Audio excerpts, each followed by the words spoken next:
তো hello guys, আবারও চলে এলাম নতুন ভিডিও নিয়ে। তো অনেকদিন ভিডিও দিতে পারিনি। আজকের ভিডিও হচ্ছে ট্রান্সফার মার্কেট নিয়ে। তো মুম্বাই থেকে মুভ করছে বেঙ্গালুরু এফসিতে জর্জে পেরিয়া ডিয়াজ। তো 100% confirm, deal done. Chennai FC sign করে নিল এলসিনোকে। জামশেদপুর থেকে মুভ হচ্ছে চেন্নাই এফসিতে এলসিনো। টিরি মুভ করছে মুম্বাই এফসি থেকে বেঙ্গালুরু এফসিতে। তো এটা একদম 100% ডিল ডান। তো ইস্টবেঙ্গল সাইন করছে দেবজিৎ দাকে।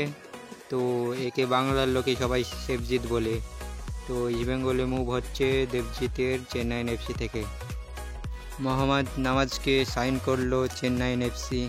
দেবজিৎকে ছেড়ে দিয়েছে বলেই এই গোলকিপারকে সাইন করে নিল চেন্নাই এফসি।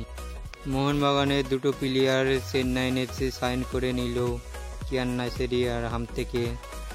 সব থেকে বড় খবর, বিগ নিউজ মোহনবাগানের জন্য, জেমি ম্যাকলারেনকে সই করে নিল। Deal done, 100% confirm.